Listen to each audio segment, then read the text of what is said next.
What's going on, Garrett? What's going on, Michael?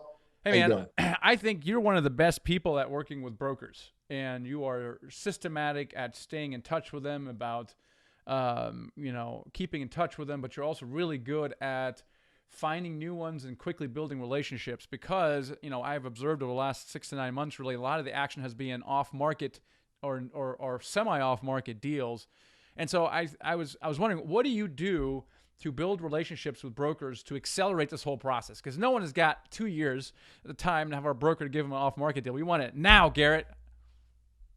Yeah, because people want deals now. So if you want a deal now, uh, you're gonna have to be a little patient because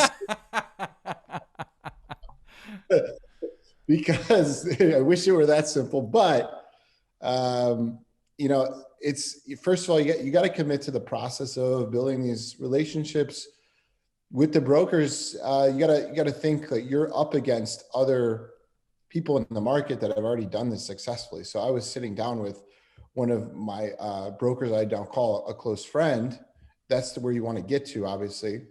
He said there's a company that literally flew him and his wife out somewhere, gifted them with like Gucci bags, and put them on like an all expenses paid vacation in like the Bahamas for a weekend. So you're sometimes up against that.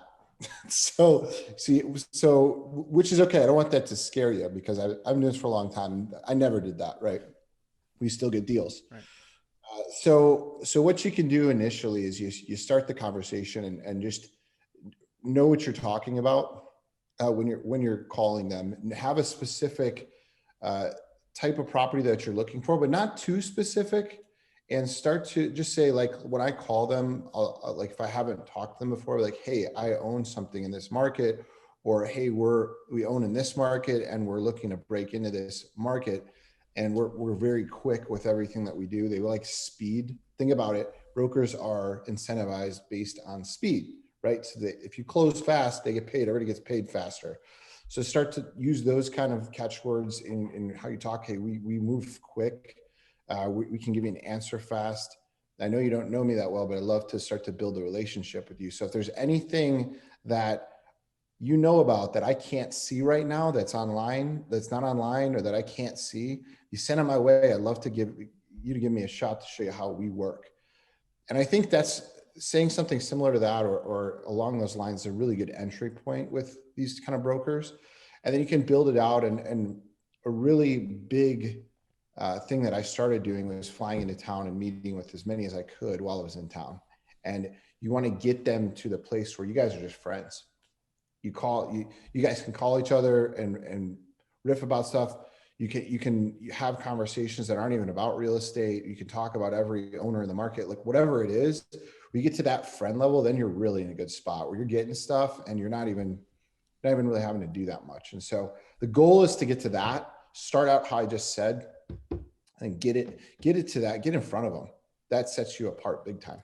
I think that's a key, and we've observed this with also of our students, because we used to say, "Hey, don't hop on a plane, don't spend any money until you have a deal on a contract," which is largely correct. However, we have noticed that people who quote violate this rule and hop on a plane before they have a contract, for the reasons you mentioned, are building relationships with brokers faster. And next time they have a deal that more closely matches them, they're more likely to call you up because they want to be, I was going to say lazy, efficient, and not have to put a listing package together and blast it to the list, show the property to 20 different tire kickers.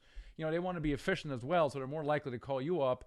And I love it the way you do property visits. Yes, you tour the properties and you're looking at them and you're asking tough questions, but you're also there to tour property and build a relationship with brokers. Yeah, the easiest way to get a meeting with a broker is to go tour their properties that they have listed.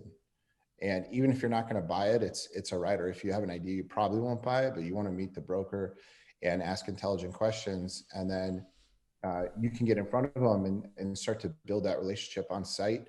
And that's a good starting point as well. If you can't get a lunch meeting or whatever it is, do it like that. And then if you're doing that, obviously make sure that you get them an answer on that property right away so that they know, hey, where you stand. Yeah. And they'll appreciate that. And responsiveness is absolutely key. Yeah. So I appreciate that. And this is where the action happens. I tell people it doesn't take months to do all these things. It just takes a little time. And, I kind of jokingly said, I want a deal now. You do have to be a little patient, and you do have to be consistent as well. So that.